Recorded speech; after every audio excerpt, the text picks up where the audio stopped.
ஓம் நம சிவாய. திருச்சிற்றம்பலம். சிவபெருமானின் திருவடிகள் போற்றி போற்றி என்று இந்த பதிவை நான் ஆரம்பிக்கின்றேன். நண்பர்களே, நம்முடைய வீட்டிலே எந்தெந்த அறிகுறிகள் இருந்தால் தெய்வ நடமாட்டம் இருக்கின்றது என்று அர்த்தம். அதை பற்றி தான் இந்த பதிவிலே பார்க்க போகின்றோம். தெய்வங்கள் எப்போதுமே நம்மை சுற்றியே இருக்கும். அந்த தெய்வங்கள் நாம் சொல்லக்கூடிய அந்த வார்த்தைகளுக்கு அப்படியே ஆகட்டும் என்று சொல்லிக்கொண்டே இருக்கும். அதனால் எப்போதும் நல்ல வார்த்தைகளையே அல்லது நேர்மறையான வார்த்தைகளையே நாம் பேச வேண்டுங்க. பெரியவர்கள் இப்படி தான் நம்ம பேசணும் அப்படின்னு நமக்கு சொல்லி கொடுத்துருக்காங்க இல்லையா? ஆனால் கோயிலுக்கு சென்றால் கூட சிலருக்கு தெய்வ சக்தியை உணரும் திறன் இல்லாமலே போய்விடுதுங்க. சந்தேகம் மட்டுமே வரும். தெய்வீக சக்திகள் நம்மை சுற்றி நிறைந்திருக்கின்றது என்பது சில அறிகுறிகள். அவைகள் நமக்கு உணர்த்தி கொண்டே தான் இருக்குங்க. ஆனால் நாம் தான் அவற்றை புரிந்து கொள்வதே இல்லைங்க. அப்படி இல்லை என்றால் தவறாக புரிந்து கொள்கின்றோம். ஆனால் நம்மை சுற்றி இருக்கும் தெய்வீக சக்தியை தெரிந்து கொள்வதற்கு என்னென்ன அறிகுறிகள் இருக்கும் என்பதை இந்த பதிவிலே தெளிவாக தெரிந்து கொள்ளலாம். தெய்வ நடமாட்டங்கள் இருந்தாலும் சிலர் தெய்வ சக்திகள் அல்லது தெய்வ நடமாட்டம் நம்முடைய வீட்டிலும் நம்மை சுற்றியும் உள்ளது என்பதை நம்புவதே கிடையாதுங்க. அதே சமயம் தீய சக்திகள் இல்லாவிட்டாலும் இருப்பதாக நினைத்து பயப்படுவார்கள். தீய சக்திகள் இருப்பதைப் போலவே தெய்வ சக்திகளும் நம்மை சுற்றி கொண்டுதான் இருக்கின்றது என்பதை தெளிவாக தெரிந்து கொள்ள வேண்டும் நண்பர்களே. தெய்வ சக்திகள் நம்மை சுற்றி இருந்தாலும் பல சமயங்களில் நாம் அதை உணர்வதே கிடையாதுங்க. சில சமயங்களில் விசித்திரமான அமானுஷ்யமான விஷயங்களை நாமே அனுபவம் பெற்றிருந்தாலும் அதை தெய்வ சக்தியாக இருக்குமோ என யோசிப்பதற்கு பதிலாக பேய் பிசாசுகளாக இருக்குமோ என்ற எதிர்மறையான எண்ணமும் அதனால் பய உணர்வும் தான் நம்முடைய மனதில் தோன்றும். நமது வீட்டிலும் நம்மை சுற்றிலும் தெய்வ சக்திகள் உள்ளதா இல்லையா என்பதை சில அறிகுறிகளை வைத்தே நாம் தெரிந்து கொள்ளலாங்க. இந்த அறிகுறிகளை உன்னிப்பாக கவனித்தால் அதன் தெய்வீகத்தன்மையை நம்மால் உணர முடியுங்க. தெய்வீக சக்திகள் இருப்பதற்கான அறிகுறிகளும் சரி, தீய சக்திகள் இருப்பதற்கான அறிகுறிகளும் சரி, ஒரே மாதிரியானவையாக இருக்காதுங்க என்பதை முதலில் தெளிவாக புரிந்து கொள்ள வேண்டும். இவை இரண்டுமே ஒரே மாதிரியானவை என்பது கிடையாதுங்க. இரண்டும் வெவ்வேறானவை, வெவ்வேறான உணர்வுகளை நமக்கு ஏற்படுத்தக்கூடியவையாக இருக்கும். தெய்வ சக்தி உங்கள் வீட்டில் இருக்கின்றது என்றால் உங்களின் வீட்டில் பள்ளி சத்தம் கேட்டுக்கொண்டே இருக்குங்க. அப்படி தெய்வீக சக்தி இல்லை என்றால் பள்ளிகளின் நடமாட்டம் என்பது இருக்கவே இருக்காதுங்க. இருந்தாலும் அவைகள் சத்தம் போடாது. தெய்வ சக்திகள் இருந்தால் மட்டுமே அவைகள் உங்களை ஆசீர்வதிப்பது போல வீட்டில் நிலைவாசல் அருகில் பூஜை அறை போன்ற இடங்களில் அவை ஒலிக்கும் சத்தம் கேட்டுக்கொண்டே இருக்குங்க. இரவு நேரங்களிலும் கூட பள்ளிகளின் சத்தமானது நமக்கு கேட்டுக்கொண்டே இருக்குங்க. இவை எல்லாமே நம்முடைய வீட்டில் தெய்வ நடமாட்டம் இருப்பதை உணர்த்தும் அறிகுறிகளாக இருக்கின்றது நண்பர்களே. அதே மாதிரி நம்முடைய வீட்டில் இருக்கும் பெரியவர்கள் இந்த பள்ளிகளின் சத்தமிடும் இடத்தை வைத்து அதன் திசை இருக்கும் இடத்தை வைத்தே பலன்களை எல்லாம் சொல்வார்கள். வீட்டிலே ஒரு சுப நிகழ்ச்சி நடக்கப் போகின்றது, அதை பற்றி பேசும் பொழுது திடீரென்று இந்த பள்ளியானது சத்தமிடும். பார்த்தீங்களா, பள்ளி சத்தம் போடுகின்றது என்று சொல்வார்கள். இந்த நம்பிக்கை என்பது இன்றைய காலகட்டங்களில் நடந்து கொண்டுதான் இருக்கின்றதுங்க. அதே மாதிரி உங்க வீட்டில் அடிக்கடி காகம் சத்தமிட்டு கொண்டே இருந்தாலும் வீட்டில் தெய்வ சக்தி உள்ளது என்று தான் சொல்ல வேண்டும். சில குறிப்புகளை முன்கூட்டியே அறியும் திறன் காகத்திற்கு உண்டுங்க. விருந்தினர்கள் வருகையாக இருக்கட்டும், தெய்வ சக்திகளின் நடமாட்டம் இறந்தவர்களின் ஆத்மா குறிப்பிட்ட காலம் வரை உங்கள் வீட்டை சுற்றி வந்து கொண்டே இருக்கின்றது என்றால் உணவு வைத்த பிறகும் நீங்கள் துரத்தினாலும் அந்த காகமானது போகாமல் உங்கள் வீட்டையே சுற்றி கொண்டே இருக்கின்றது என்றால் உங்களுடைய வீட்டிலே தெய்வீக சக்தி என்பது பரிபூர்ணமாக நிறைந்திருக்கின்றது என்பதுதான் நிதர்சனமான உண்மைங்க. நம்முடைய வீட்டில் பூஜை ஏதும் செய்யாமல் சாம்பிராணி எதுவும் காட்டாமலேயே சில சமயங்களில் நறுமணம் வீசுங்க. குறிப்பாக மல்லிகைப்பூ வாசம், சந்தன வாசம், பன்னீர் வாசம் போன்றவையெல்லாம் வருங்க. இப்படி இருந்தால் வீட்டில் தெய்வீக சக்தி என்பது உள்ளது என்பதை புரிந்து கொள்ள வேண்டும். மல்லிகைப்பூ வாசம் என்றதும் சிலர் பேய் நடமாட்டமாக இருக்கும் என நினைப்பார்கள். ஆனால் தீய சக்திகளின் நடமாட்டம் வீட்டில் இருந்தால் நறுமணம் என்பதே வராதுங்க. மனம் விரும்பத்தகாத துர்நாற்றம் போன்ற வாசப்படும் இடத்திற்கு மட்டுமே இந்த தீய சக்திகள் என்பது வசப்படுங்க. அதே மாதிரி வீட்டிலே சில இடங்களுக்கு சென்றால் திடீரென உடல் என்பது குளுமையாக உணர்வது போல, உங்கள் அருகில் யாரோ இருப்பது போன்ற உணர்வானது, யாரோ தொடுவது போன்ற ஒரு விஷயம் உங்களுக்கு தெரியும். இந்த மாதிரியான உணர்வுகள் உங்களால் உணர முடிகின்றது என்றால் உங்களுடைய வீட்டிலே தெய்வ சக்திகளின் நடமாட்டம் இருக்கின்றது என்பதை நீங்கள் உணர முடியுங்க. தீய சக்திகள் ஒருவேளை இருந்து உங்களை கடந்து சென்றால் உங்களை யாரோ தாக்குவது போல் இருக்குங்க. வீட்டில் ஏற்றி வைக்கும் தீபத்தை வைத்தே வீட்டில் தெய்வ சக்திகள் இருக்கிறதா இல்லையா என்பதை நன்றாக தெரிந்து கொள்ள முடியுங்க. அதாவது சாதாரணமாக நீங்கள் ஏற்றி வைக்கக்கூடிய தீபமானது யாகம் வளர்க்கும் போது பெரிதாக சுடரிட்டு எரியும் இல்லையா, அதே மாதிரி தீபமானது எரிந்தால் உங்கள் வீட்டிலே தெய்வ சக்தி என்பது நிச்சயமாக இருக்கின்றது என்றுதான் அர்த்தங்க. நம்முடைய வீட்டிலே தீபம் ஏற்றும் பொழுது அந்த தீபத்தின் சுடரானது வெள்ளை நிறத்திலோ அல்லது சுடரை சுற்றி வெண்ணிற படலம் என்பது போன்ற ஒரு விஷயம் தோன்றுகிறது என்றால் நிச்சயமாக தெய்வ சக்தி அங்கு நிறைந்திருக்கின்றது என்பதுதான் நிதர்சனமான உண்மைங்க. அதே மாதிரி காற்றே அடிக்காத போதும் கூட அந்த தீபத்தின் சுடரானது வேகமாக அசைவது போன்று இருந்தால் நிச்சயமாக வீட்டிலே தெய்வ சக்தி என்பது முழுவதுமாக நிறைந்திருக்கின்றது என்றுதான் அர்த்தங்க.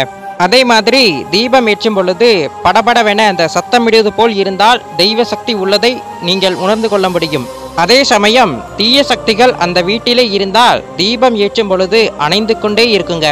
ஆகையினால நம்முடைய வீட்டிலே தினமும் தீபம் ஏற்றி நன்றாக இறைவனை வழிபட வேண்டுங்க. ஆகையினால எப்போதுமே நம்முடைய வீட்டிலே உள்ள பூஜை அறையில் இறைவனை தினமும் வழிபட வேண்டுங்க. இறைவனை மனதார வேண்டிக் கொண்டு பூஜை அறையை தூய்மையாக வைத்து இறைவனுடைய திருவுருவ படங்களுக்கு கற்பூர ஆராதனை காட்டி தினமும் இறைவனை வழிபட வேண்டுங்க. நம்முடைய வீட்டில் உள்ள பூஜையில் இறைவனை எப்படி நாம் தினமும் வழிபட வேண்டும். வீடுகளிலே தீபம் ஏற்றும் போது கண்டிப்பாக இதை மறக்கவே கூடாதுங்க. அதாவது தீபம் ஏற்றுவதற்கு உகந்த நேரமாக கருதப்படுவது எந்த நேரம் கேட்டீங்கன்னா பிரம்ம முகூர்த்த நேரம். அதாவது அதிகாலை 4 மணி முதல் 6 மணி வரையும், அதே மாதிரி மாலை நேரம் பார்த்தீங்கன்னா 6 மணி முதல் 7 மணி வரையும். இந்த நேரத்திலே இறைவனுக்கு நாம் தீபம் ஏற்றி வழிபட்டு வந்தோம் அப்படி என்றால் நம்முடைய வாழ்க்கையில் பல நன்மைகள் கிடைக்கும் என்பதுதான் நிதர்சனமான உண்மை. தொடர்ந்து தீபம் ஏற்றி வழிபட்டு வந்தோம் அப்படி என்றால் நம்முடைய கர்ம வினையானது நீங்கி நம்முடைய வாழ்க்கை என்பது மகிழ்ச்சி நிறைந்த வாழ்க்கையாக இருக்கும் என்பதுதான் உண்மை. தீபம் ஏற்றி வழிபடுவது என்பது இறைவனை அமைதிப்படுத்தக்கூடியவை, அதே மாதிரி இறைவனின் ஆற்றலை அதிகப்படுத்தக்கூடியவையாக இருக்கின்றது. ஆகையினால எப்பவுமே நம்முடைய வீடுகளிலே தீபம் ஏற்றி வழிபடுவது என்பது மிக மிக சிறப்பான ஒன்றாகும். தீபங்களை முறையாக ஏற்ற வேண்டியது என்பது ரொம்ப முக்கியங்க. ஏன்னா எந்த திசையில் வைத்து நாம் தீபம் ஏற்ற வேண்டும், எந்த எண்ணெய் ஊற்றி நாம் வழிபட வேண்டும் என்பதெல்லாம் ரொம்ப ரொம்ப முக்கியமான ஒண்ணுங்க. அதையெல்லாம் தெரிந்து கொண்டு முறையாக நாம தீபம் ஏற்றி வழிபட வேண்டும். அதே மாதிரி எந்த தீபங்களை எப்படி ஏற்றினால் என்னென்ன நன்மைகள் நமக்கு கிடைக்கும் என்பதை பற்றி பார்க்கலாம். நம்முடைய வீட்டிலே தினமும் காலையில் தீபம் ஏற்றி வழிபட்டு வந்தோம் அப்படி என்றால் அனைத்து செயல்களுமே நன்மையாக முடியும். இப்போது ஒரு செயலை செய்ய ஆரம்பிக்கின்றோம் அப்படின்னும் பொழுது அதை ஆரம்பிக்கும் முன்பாக தீபம் ஏற்றி வழிபட்டு விட்டு அந்த செயலை செய்து வந்தோம் அப்படி என்றால் நிச்சயமாக அந்த செயல் என்பது வெற்றியாக அமையும். அதே மாதிரி தினமும் காலையில நம்ம தீபம் ஏற்றி வழிபட்டு வரும் பொழுது கோடி புண்ணியம் கிடைக்குங்க. அது மட்டும் இல்லாமல் நம்முடைய முன்வினை பாவங்கள் எல்லாம் விலகிவிடும். நாம் அறிந்தும் அறியாமலும் நம்முடைய முன்னோர்கள் செய்த தவறுகளால் நாம் கஷ்டப்பட்டு கொண்டிருக்கிறோம் என்றாலும் அந்த முன்வினை பாவங்கள் எல்லாம் இந்த தீபம் ஏற்றும் பொழுது விலகிவிடும். மாலை நேரத்தில் பார்த்தீங்கன்னா 4:30 மணியில இருந்து 6 மணிக்கு இடையே உள்ள இந்த பிரதோஷ வேலை என்பது சிவபெருமானுக்கும் நரசிம்மமூர்த்திக்கும் மிக மிக உகந்த நேரம் என்று சொல்லக்கூடிய ஒரு நேரமாகும். இந்த நேரத்திலே வீட்டில் தீபம் ஏற்றினால் திருமண தடை, கல்வி தடை நீங்கும் என்பது ஐதீகம்.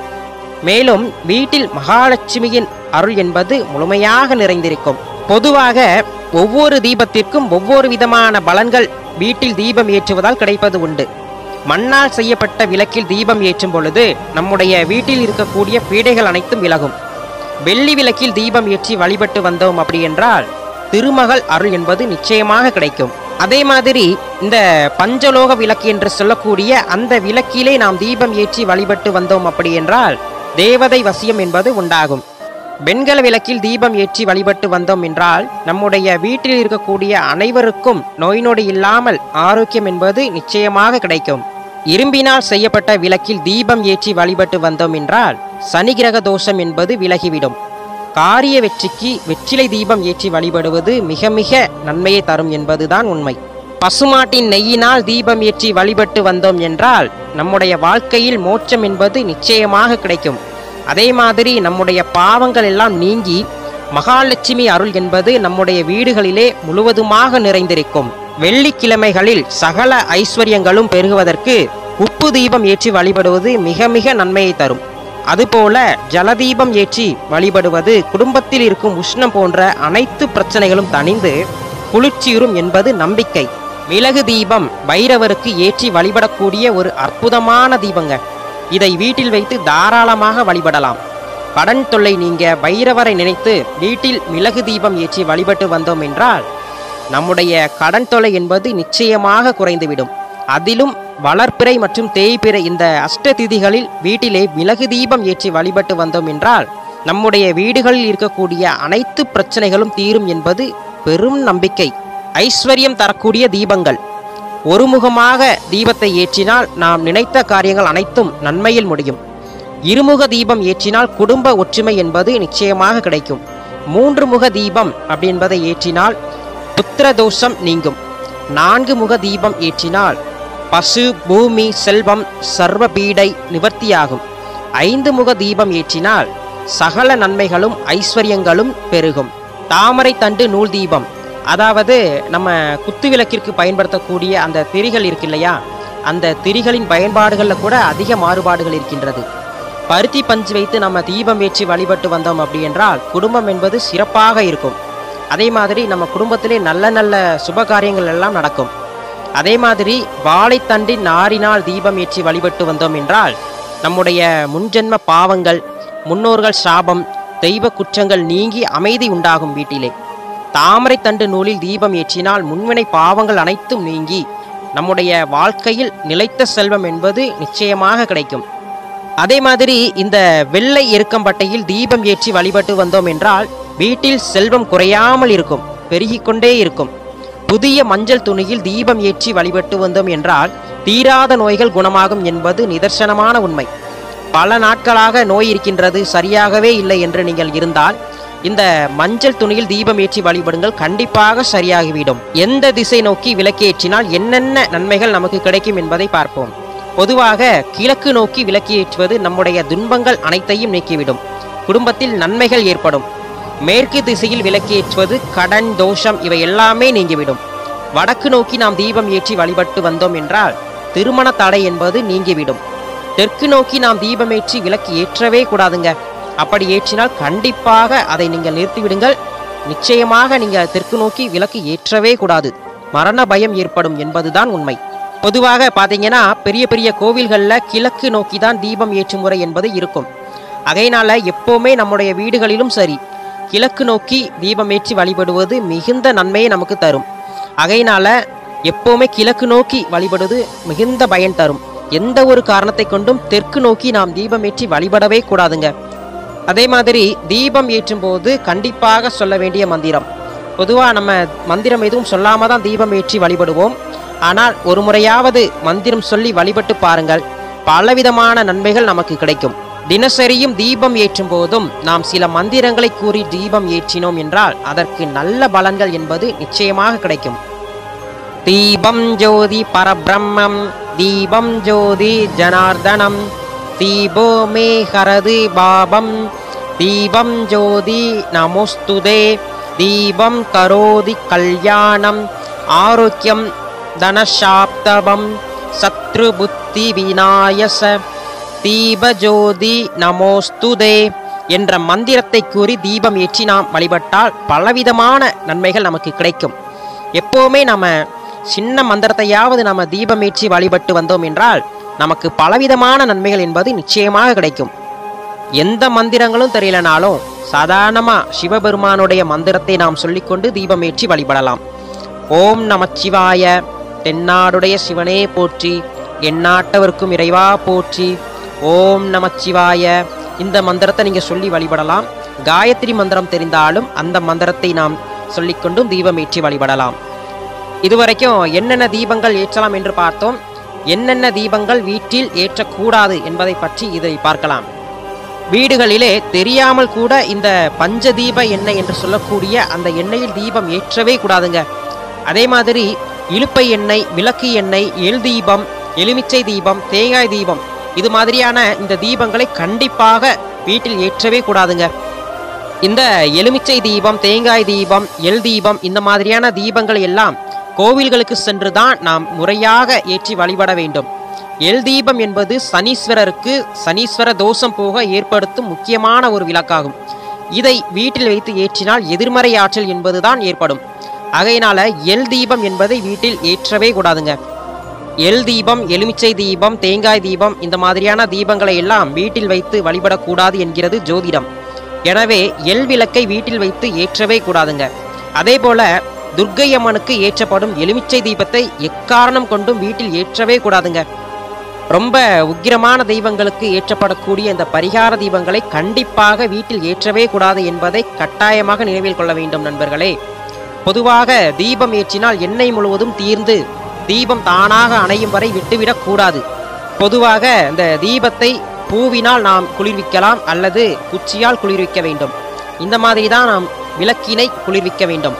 இந்த மாதிரியான தீபமேற்று முறைகளை நாம் தெரிந்து கொண்டு அதன்படி பின்பற்றி வழிபட்டு வந்தோம் என்றால் நிச்சயமாக நம்முடைய வாழ்க்கை என்பது செல்வம் நிறைந்ததாக இருக்கும், மகிழ்ச்சி நிறைந்ததாக இருக்கும். வீட்டிலே திருமண வயதில் இருப்பவர்கள், இளம்பெண்கள் தினமும் விளக்கேற்றி வழிபட்டு வரும்பொழுது உங்களுடைய வாழ்க்கையில் நீங்கள் விரும்பிய கணவர் என்பது நிச்சயமாக கிடைத்து விடுவார். அதே மாதிரி குழந்தை பாக்கியம் இல்லாதவர்கள் தினமும் நெய் தீபம் ஏற்றி வழிபட்டு வந்து மனம் உருகி வேண்டும் பொழுது நிச்சயமாக உங்களுக்கு குழந்தை பாக்கியம் என்பது கண்டிப்பாக கிடைக்கும். அதே மாதிரி அரசு வேலைக்காக படித்து கொண்டிருப்பவர்கள் சிவபெருமானுக்கு நெய் தீபம் ஏற்றி வாரந்தோறும் வழிபட்டு வந்தீர்கள் என்றால் கண்டிப்பாக உங்களுடைய வேண்டுதல் என்பது நிறைவேறி உங்களுக்கு பிடித்த அரசு வேலை என்பது நிச்சயமாக கிடைக்கும்.